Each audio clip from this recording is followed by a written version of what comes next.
Here's how to create a post on Instagram. Here you can see I have Instagram on my iPhone as well as my Android. I'm going to show you how to create a post, edit it, add music, add multiple photos if you wanted to, and then of course publish it.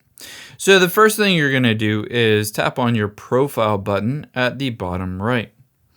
If you scroll down from here, you should see all of the posts that you've previously created. If you haven't done any yet, that's perfectly fine.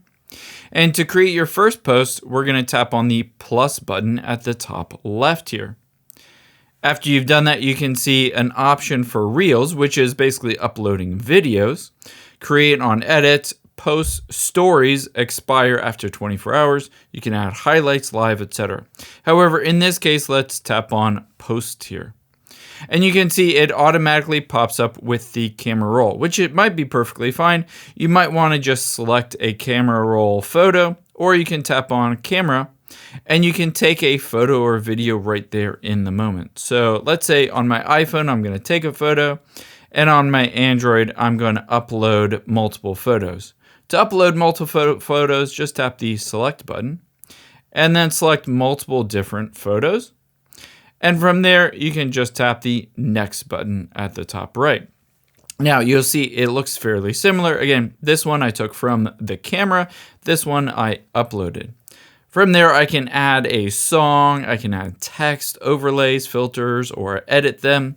And of course on here, you can see I can pinch and zoom to make it different. And on the multiple photo one, I can press and hold and rearrange them if I wanted to. Now, when you're ready to go, tap the next button at the bottom right. And from here, you can add a caption. Let's just hit OK. You can add a caption, whatever you want. You can add a poll or a prompt as well. And if you scroll down, yet again, you can add a song. You can tag other people in it. You can add a location as well. And then if you go to the bottom, you can see audience here. If you tap on audience, you can switch this from everybody being able to see it to just close friends, depending on your preference. And when you're ready to go, just tap the share button at the bottom here, and you'll be able to see that it shares it by tapping on your profile and then scrolling down, and there is that new post that I just published to all of my followers. I hope this helps. If you enjoyed this video, check out the video over to my right. And thanks for watching.